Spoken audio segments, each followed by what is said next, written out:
Gracias. Que Dios bendiga su palabra. Vamos a compartir. Esta mañana el Señor ha puesto en mi corazón una reflexión muy importante. Vamos a la carta del apóstol Santiago y el capítulo 5, si me acompañan, por favor. La carta del apóstol Santiago 5.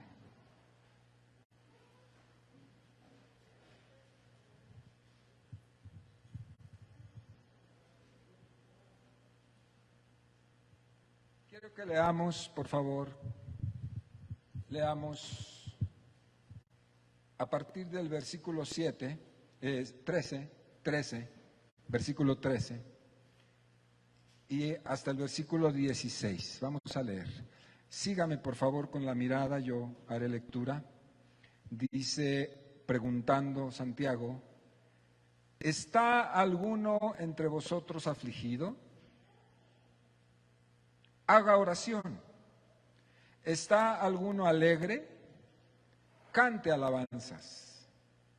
¿Está alguno enfermo entre vosotros? Llame a los ancianos de la iglesia y oren por él, ungiéndole con aceite en el nombre del Señor. Y la oración de fe salvará al enfermo, y el Señor lo levantará, y si hubiere cometido pecados, le serán perdonados. Confesaos vuestras ofensas unos a otros y orad unos por otros para que seáis sanados. La oración eficaz del justo puede mucho. Oremos. Señor, gracias te damos esta mañana. Tu palabra, que es norma de fe y conducta, es la instrucción nuestra para vivir la vida de todos los días. Tu hermosa palabra, que es toda autoridad sobre nosotros, Señor, nos enseña que la oración, Señor, es poderosa en la boca de un justo. Señor, enséñanos a través del análisis y el recorrido de tu palabra a descubrir las maravillas que tú tienes en esta hora en medio de nosotros por tu Espíritu aquí, ayudándonos. Amén. Amén.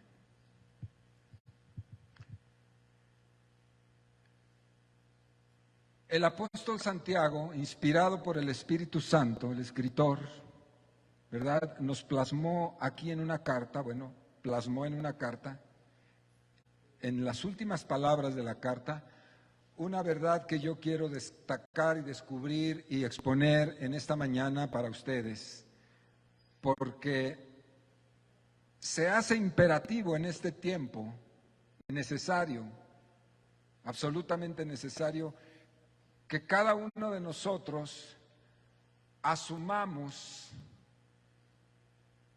la posición, el rol o el papel que Dios nos ha delegado. Y cuando habla aquí en el versículo 16, cuando dice que la oración eficaz del justo puede mucho, yo descubro a través de toda la Biblia, en un análisis así cronológico, quizás histórico de la Biblia, descubro que esta verdad está constatada en las Escrituras. La Escritura da cuenta de esta verdad, es decir, Santiago estaba escribiendo, pero no estaba escribiendo como una idea que se le ocurrió y lo puso ahí para rellenar el texto. Santiago está dando instrucciones a la iglesia muy interesantes, muy importantes para su desarrollo, para desarrollar incluso ministerio. ¿Cómo debemos ser nosotros? Antes de este texto está hablando acerca de que no debemos jurar, ¿verdad? No hacer juramentos, no debemos hacer eso. Está hablando también acerca de tener paciencia. Está dando instrucciones generales que cada una de ellas es importante para la dinámica de la comunión entre los santos. Pero en este final habla acerca del poder de la oración en medio de su iglesia. El poder de la oración. Y yo quisiera enfocar en esta hora el poder de la oración, aprovechando la festividad, en un padre de familia, por ejemplo. Lo mismo lo es para una madre, para un joven, para una persona soltera, pero quiero enfocarlo desde este punto de vista, porque la posición de padre en una familia es estratégica, sí lo sabe, ¿verdad? Sí sabe que el rol, el papel de un padre, de un papá, en una familia es estratégico. Una familia es rica, es próspera, es bendecida cuando en la boca de papá hay palabras de bendición y sobre todo cuando hay oración. No significa que si no hay papá no lo haya. La paternidad es un rol estratégico de parte de Dios en la familia. Hay mamás que asumen la paternidad porque papá no está. Y bueno, también hay prosperidad. Pero en el modelo tradicional de la familia, cuando papá está ahí y asume el lugar que Dios le da, la palabra que acabo de decir en este momento, asumir, es la clave de esta predicación. Que el padre asuma la posición que Dios le ha dado. Porque puede estar papá en casa, pero no asumir la responsabilidad. Pero cuando sí lo hace, cuánta bendición y cuánta prosperidad y cuánto bien le hace un padre a su esposa y particularmente como padre a sus hijos. Y sabe una cosa, eso tiene trascendencia generacional. Diga trascendencia generacional. Para quien no entienda esta expresión, quiere decir que la bendición y la oración de un papá va a alcanzar no solamente a sus hijos, sino a los hijos de sus hijos y a los hijos de sus hijos, nietos, bisnietos y tataranietos. Cuando un varón comprende entonces la relevancia y la trascendencia de lo que Dios le ha delegado y lo asume, mi hermano, hombre, esto se vuelve un poder familiar. Y todo lo contrario, cuando un hombre no lo comprende, o lo comprende pero no lo asume, o lo tenía pero lo abandona, o alguna de esas alternativas, la casa viene a ruinas generalmente. ¿Lo ha visto usted? No sé, yo no sé usted, pero yo lo he visto una y otra vez. Cuando el Señor coloca al varón como cabeza de la familia, sí lo ha leído, ¿verdad? El apóstol Pablo es vasto en la enseñanza de esto. El Señor es la cabeza de Cristo y Cristo es la cabeza del varón. Sí lo ha leído, ¿verdad? Y en esa posición que el Señor le da, es una idea espiritual que si se comprende, se vive, se asume y se vive correctamente, va a traer mucha riqueza y abundancia a la familia. La posición de cabeza que le da el Señor al varón en este caso, es una posición súper mal entendida generalmente, aún dentro de la iglesia. Súper mal entendida, mal interpretada. En la tradición, el hombre, en la tradición de la iglesia evangélica, el hombre es machín.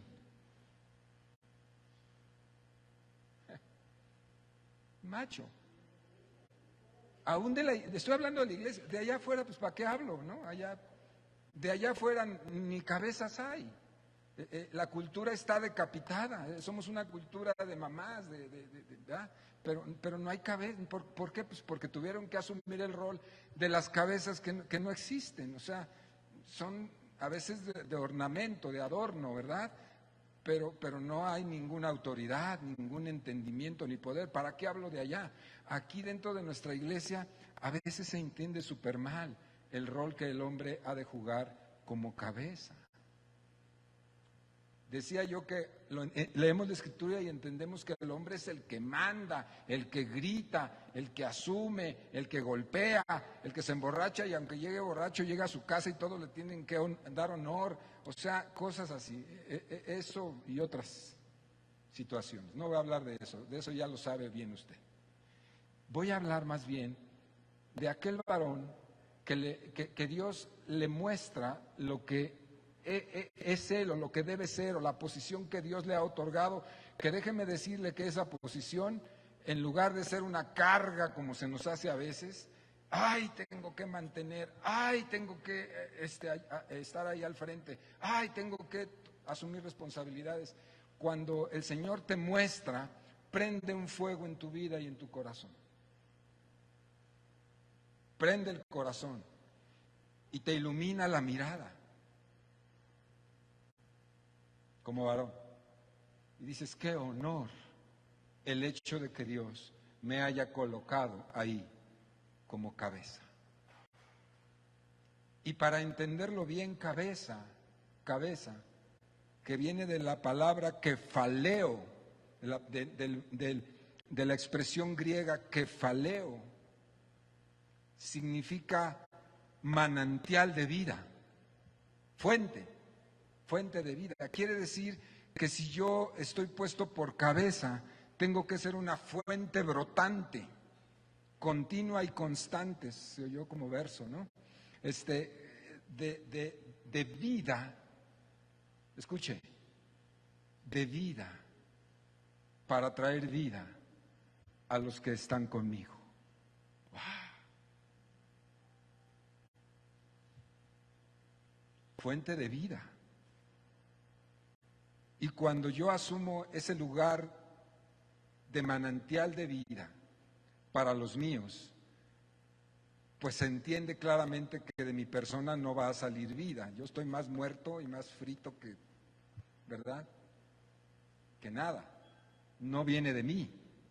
El que asume esa posición, obviamente que esa vida emana de la vida de Dios en él. Diagnóstico. Soy médico, ¿qué le voy a hacer? Diagnóstico. Así, de camión, como decían mis maestros, ¿no? Hay diagnósticos de camión, que uno ve a la persona y dice, tiene esto, tiene síndrome de tal, ¿no? Diagnóstico.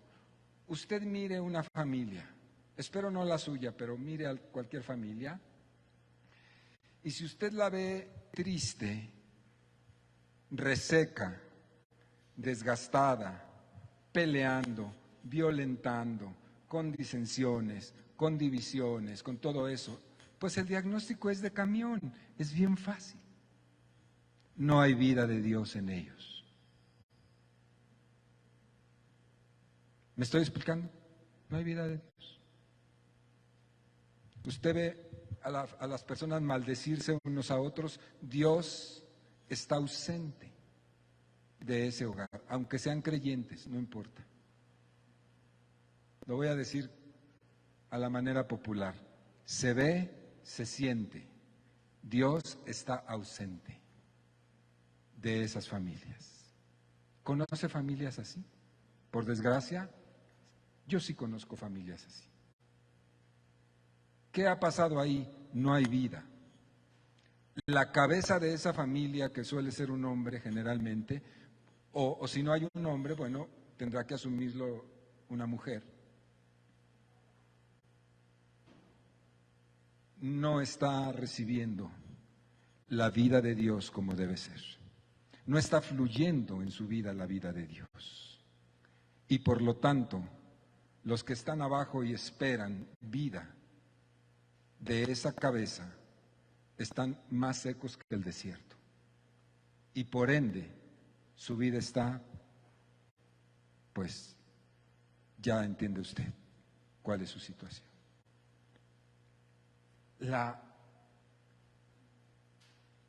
La posición estratégica de la cabeza, del kefaleo, para traer vida a los que están bajo su responsabilidad dentro de la familia, fue idea de Dios. Fue idea de Dios. No le reclame usted al pastor, a nadie le puede reclamar usted. Si a alguien podría usted reclamarle, pues sería al Señor, y a ver qué le contesta. Fue idea de Dios. Dios estableció así las cosas. Pero es maravilloso cuando Dios está fluyendo su vida sobre la persona que es responsable de una casa, y de la misma manera también que te nota, se nota pero fácil y rápido. Cierre sus ojos un momento, por favor. ¿Cómo es su familia, la de usted?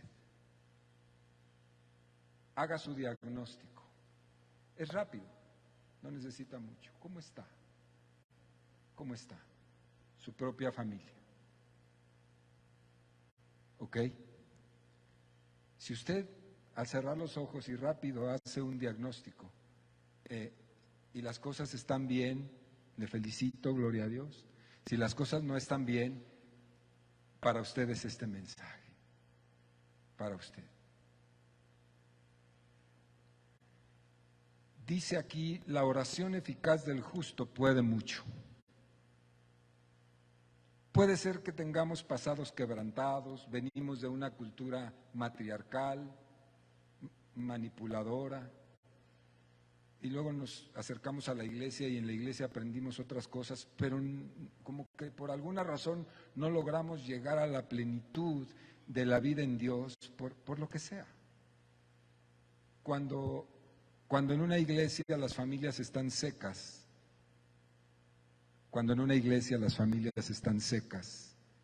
extraviadas, desanimadas, porque no fluye la vida de Dios, pues ese es lo que la iglesia refleja, es el vivo retrato de la iglesia, es la suma de todas ellas. ¿Sí me explico? Una iglesia es tan poderosa como poderosas sean sus familias. ¿Me estoy explicando? Yo podría aquí asumir y presumir que Casa de Pan somos todos lindos, y la verdad es que guapos sí estamos. Nada más ve al que está a su lado, dígame si no. Pues sí. Pero también yo podría asumir que todo está súper en orden y que tenemos familias pujantes, espirituales, donde hay un orden, donde hay en sus casas, hay reglas, hay respeto, hay honor, hay honra, como ha de ser una familia cristiana, emulando lo que sucede en el cielo. Es decir, en el cielo hay una cultura de honor, de respeto, de amor, de misericordia. Y nuestra casa está llamada a hacer exactamente lo mismo aquí en la tierra. Como decía el Señor, sea hecha tu voluntad, como se hace en el cielo, aquí en la tierra. Entonces nuestras familias deben estar replicando, como si fuera una franquicia, ¿verdad?, lo que sucede en el cielo, aquí en la tierra. Pero si no sucede eso, algo es que no hemos entendido. Algo no se ha comprendido. Y yo, sin atribuirle al 100% el que no suceda, a la cabeza, que generalmente es el varón, sí tiene mucho que ver. Pero el llamado de Dios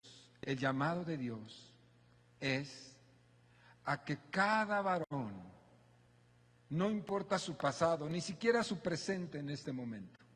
A lo mejor lo he hecho súper mal y en este momento estoy terrible. Pero hoy, como si fuese un parteaguas en este momento, Dios está llamando, Dios está haciendo un llamado al corazón de cada varón, cabeza de familia, o cada mujer, cabeza de familia, si fuere el caso. Está llamando y le está diciendo: tu relación conmigo hará que de tu boca comience a salir bendición que viene directamente de mí. La semana pasada yo decía, a veces decimos, enviamos a los hijos para ver si en la iglesia agarran algo de bendición. O alguien les cuelga algo de bendición y se la lleven y se porten bien. Es un error, es una mentalidad de la religión tradicional. A ver, voy a la iglesia a ver qué me traigo. No, la posición de la cabeza de la casa, de la familia, es pastoral y estratégica, fundamental.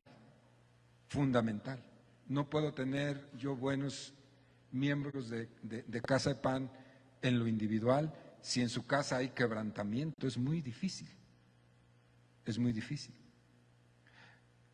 La expresión de que la oración del justo puede mucho entraña que yo como cabeza oro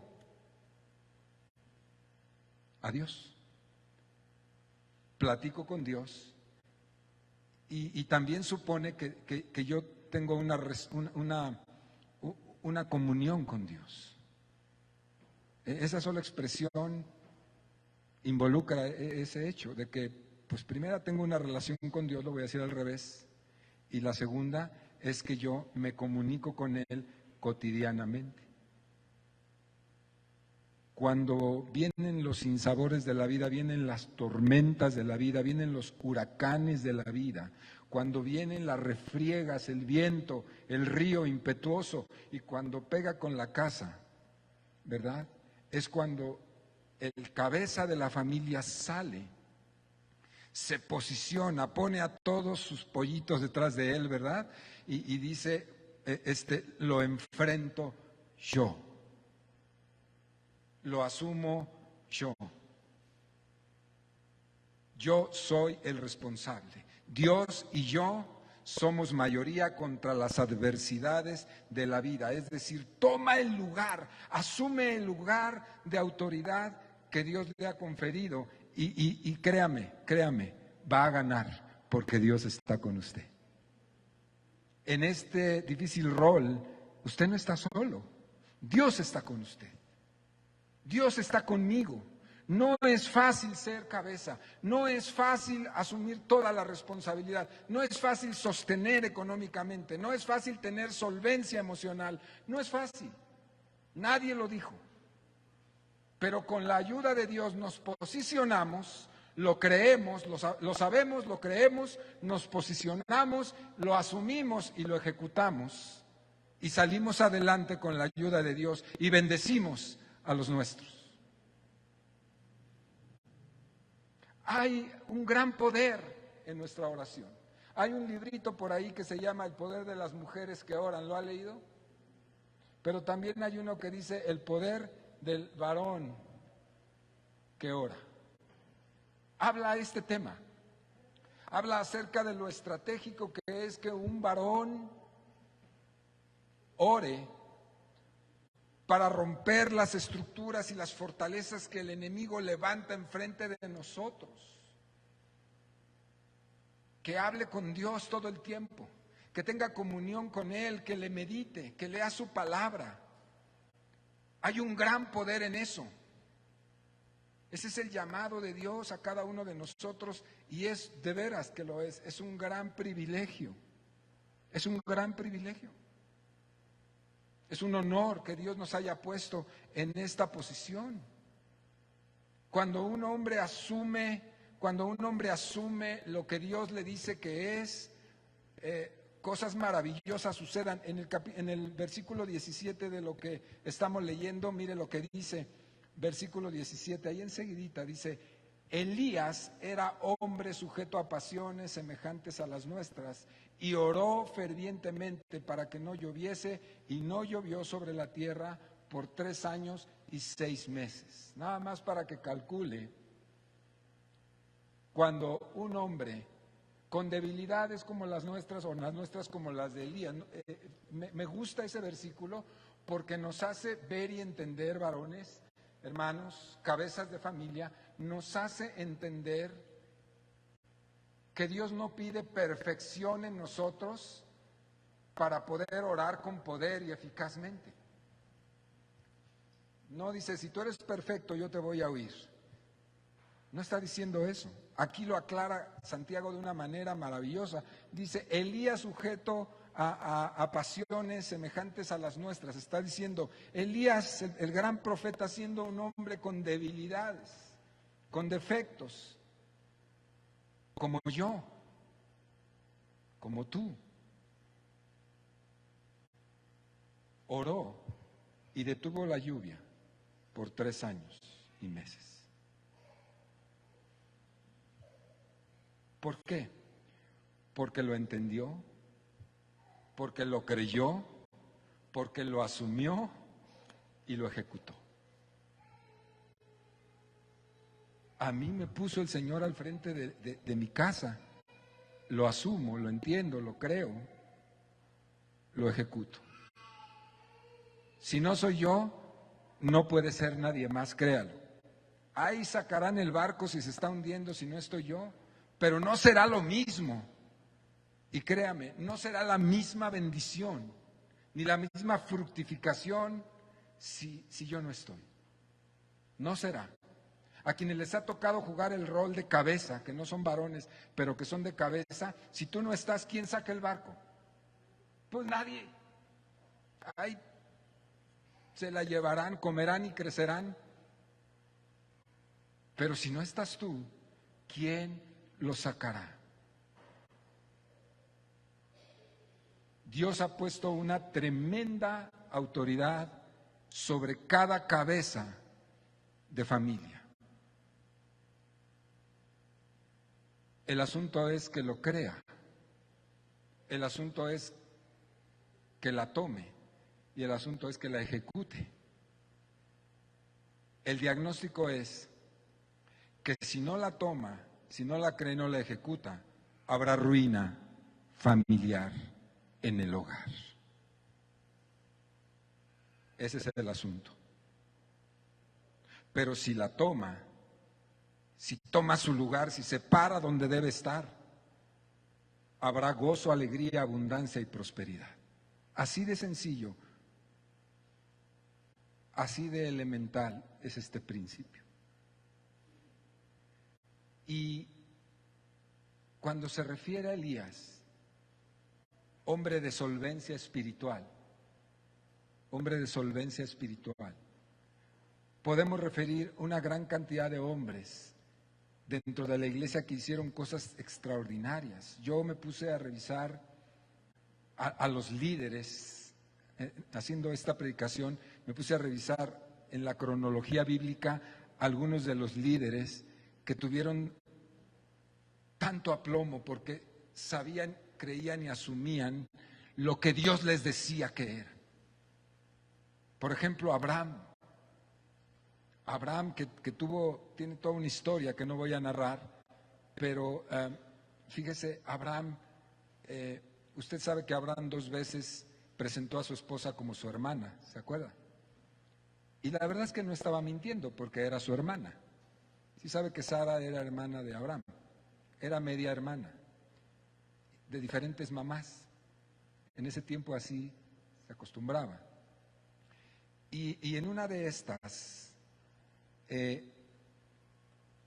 un rey que vio a Sara y que dijo: qué guapa está la hermana de Abraham, y la trajo y se la llevó y la quería para él, no la poseyó, pero la quería para él. Dios se le paró enfrente y le dijo, óyeme, le dijo al rey, óyeme, no tienes ni idea de la maldición que te estás echando encima al haber tomado a la mujer de Abraham. Lo que te va a sobrevenir, la muerte va a ser poco para ti. Y aquel hombre se asusta, el rey, y entonces regresa con Abraham y le dice, ¿por qué me engañaste? Me dijiste que era tu hermana. Y le dice, es mi hermana, es mi media hermana, aunque también es mi esposa. Tramposo, ¿verdad? Pero Dios le había dicho a ese rey cuando lo enfrentó, le dijo, ve con Abraham, devuélvele a su mujer y él va a orar por ti y va a sanar, porque tu rey en tu corte y tus mujeres, incluida tu esposa, todas son estériles. Y cuando Abraham ore por ti, te va a sanar a ti y va a sanar a todas tus mujeres. ¿Y qué cree? Después de aquel que le dijo, toma tu mujer, es más, toma dinero y toma animales y no quiero tener que ver nada contigo, ahí nos vemos, y se va bien asustado y le dice a Abraham, no te vayas, voy a orar por ti. Y dice, bueno, pues ora por mí. Y dice que en aquella hora Abraham, el gran amigo de Dios, el hombre que conocía lo que era, lo que Dios le había dado, ora por él. Y dice que en aquella hora fueron abiertos los vientres de todas las mujeres de su casa, de la casa del rey, y tuvieron muchos hijos. Aleluya. Cuando un hombre asume lo que Dios dice que es, lo cree y lo ejecuta. Maravilloso. Cuánto poder hay en los hombres que saben y saben que saben, ¿verdad?, lo que Dios ha hecho de ellos. Cuánta riqueza. No perfección. Ya lo vimos que no es perfección. No somos los papás perfectos que nunca se equivocan, no. Pero sí hay un poder excelso de Dios fluyendo del cielo a través de aquellos que le buscan. No es de ellos, es de Dios, pero ellos se ponen como un canal de bendición para bendecir abundantemente a sus hijos, a su familia, a su mujer, a todos los que están debajo de él. Ser de Dios es una maravillosa bendición. Ser de Dios es una gran bendición. El mundo no lo entiende, dice que estamos medio locos. Pues sí, porque el mundo está en tinieblas, pero pertenecer a Cristo, ser de Cristo, haber sido limpiados con su sangre y haber sido traídos al reino, nos pone en una posición de gran honor, Kevin, nunca lo olvides. Amén. Yo estuve revisando estos textos y veía cómo el gran faraón en el Éxodo, el gran faraón, cómo era duro en su corazón, era duro, y Moisés lo puso de rodillas y venía 3, 4, 5, varias veces vino a rogarle, el gran faraón, a un don nadie que era Moisés, vino a rogarle, a suplicarle desesperado, que orara a su Dios para que quitara las plagas que estaban viniendo sobre su pueblo, y Moisés lo hacía y Dios quitaba las plagas en el acto, porque un hombre de autoridad oraba.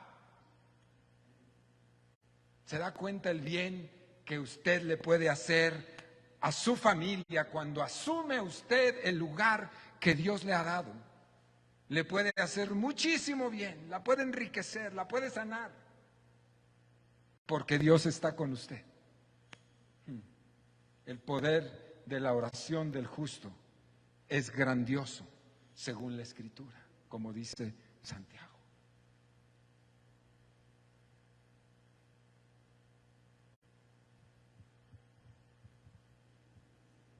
Moisés, para seguir tomando esa figura, oró y el fuego de Dios cesó sobre un pueblo murmurador. En Números 11, del 1 al 2, ahí está esa historia. Moisés oró y en Mara, en lugar de aguas amargas, las aguas se hicieron dulces. porque Moisés, hombre de aplomo, hombre de Dios, oró y el pueblo fue salvado de morir de sed.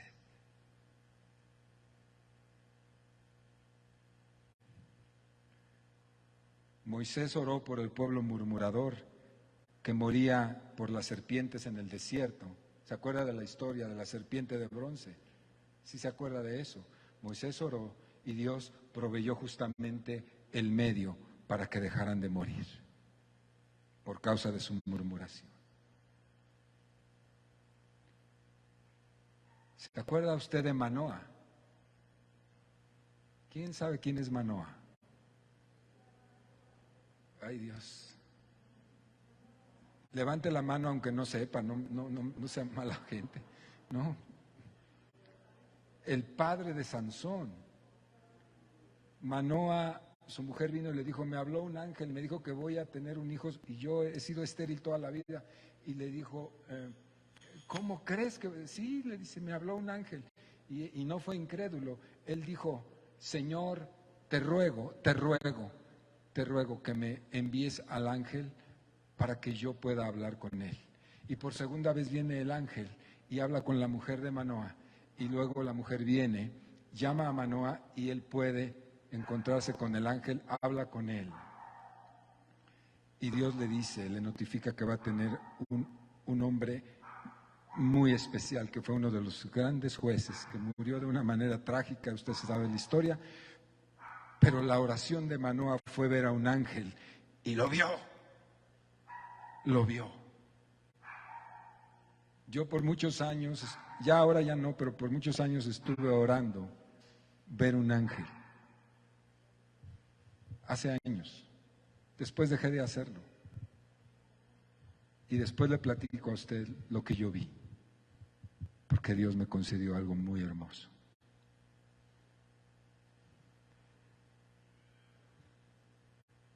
La oración del justo puede mucho.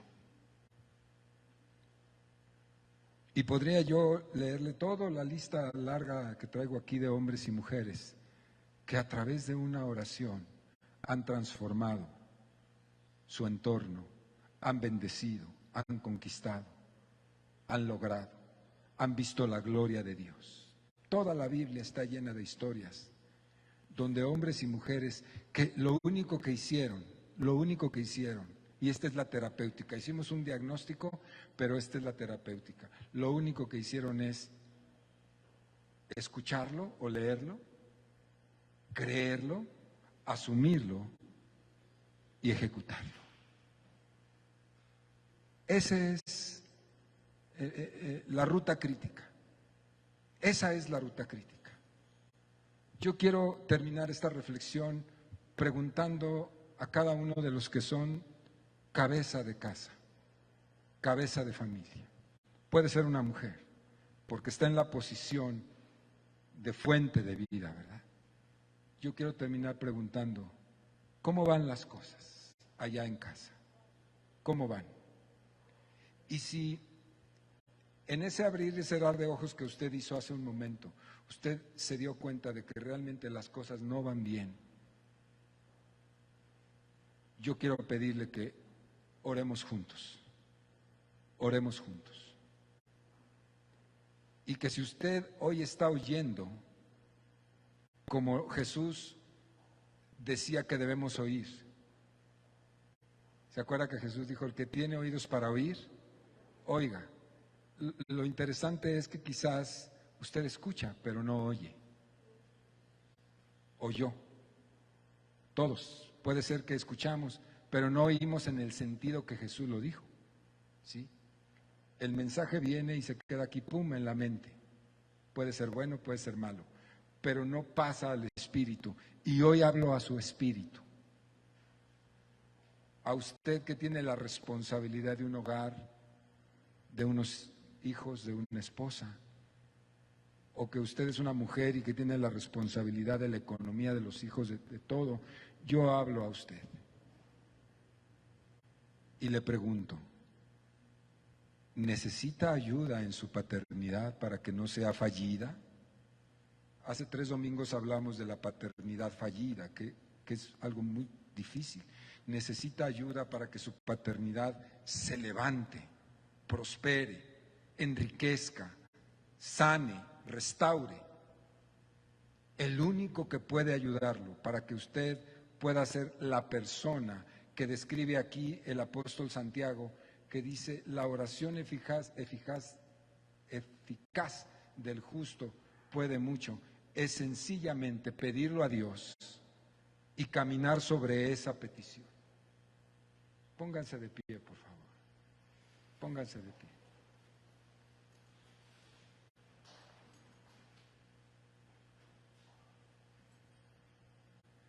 Hay mucho fracaso en la paternidad. Ya lo vimos las 2 semanas anteriores. Hay mucho fracaso y ya vimos por qué, cuáles son las razones. No son todas las que vimos, pero vimos por qué hay tanto fracaso en la paternidad. Ya vimos también algunos consejos elementales para llevar adelante una paternidad exitosa. La semana pasada lo vimos. Pero hoy, mi hermano, yo quisiera, aprovechando este día que es un festejo en todo nuestro país, que si usted es un papá que es creyente, que ama a Dios, que pues trae a la iglesia a su familia, pero no hay vida. Es evidente que no hay vida. Hay muchos problemas que no se resuelven, problemas que tienen mucho tiempo, mucho. Usted no es aquel operador que Dios puso para desatar los grandes conflictos interpersonales, espirituales, emocionales de casa. No lo está haciendo. Y Dios lo puso para eso. Porque usted sabe y sabe que no tiene recursos. No tiene recursos. Un abogado hace muchos años, un abogado que daba la firma legal de Banamex, uno de ellos, porque eran varios, un hombre exitosísimo, un trabajo que ganaba muchísimo dinero, un abogado, me vino a pedir consejo porque no podía resolver los conflictos con su esposa y estaba divorciándose. Era súper exitoso, ganaba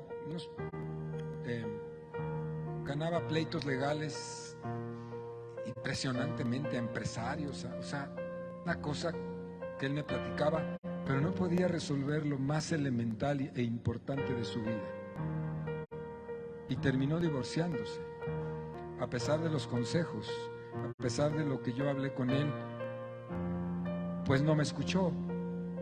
La mayoría de la gente que viene a consejería no escucha.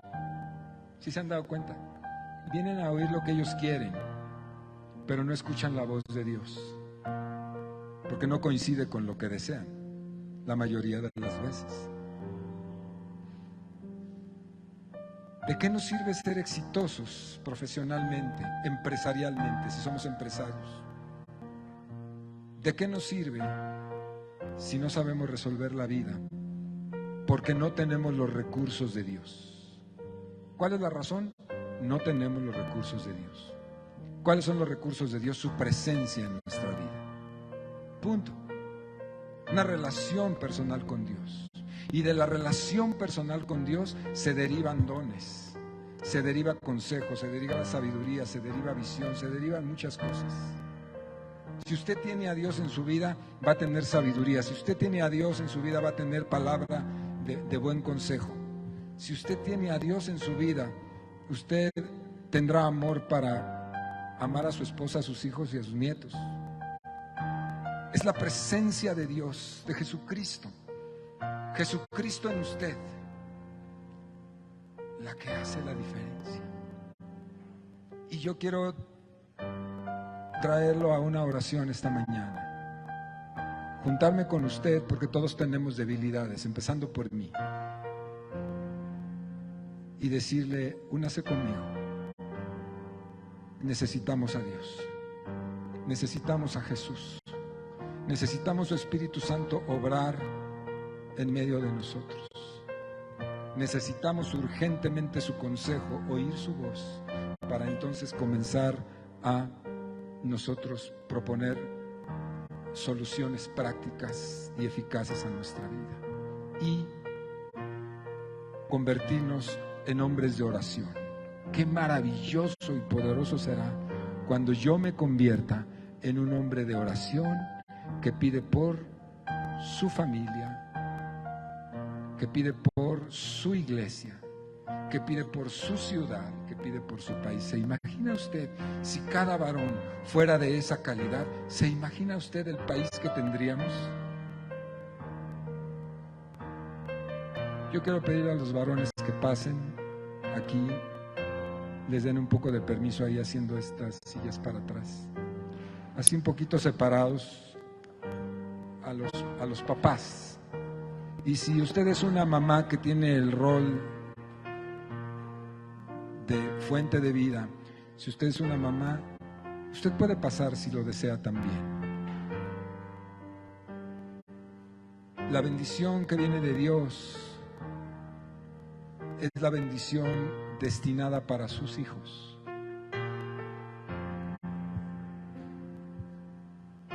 Varones, les pido un favor.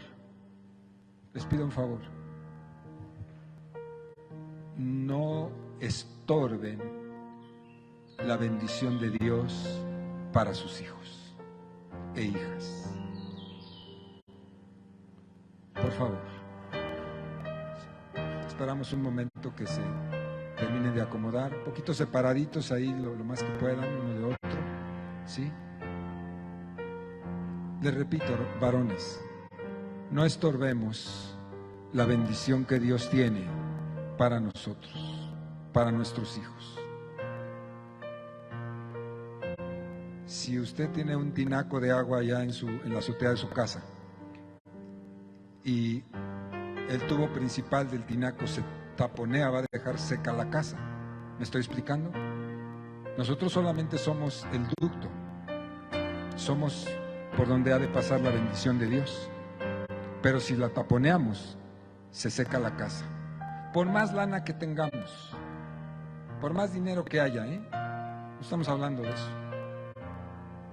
Por más profesionales y buenos que seamos, no estamos hablando de eso. Estamos hablando de vida de Dios. Vida de Dios. Para nuestros hijos, para nuestros nietos y nuestras generaciones.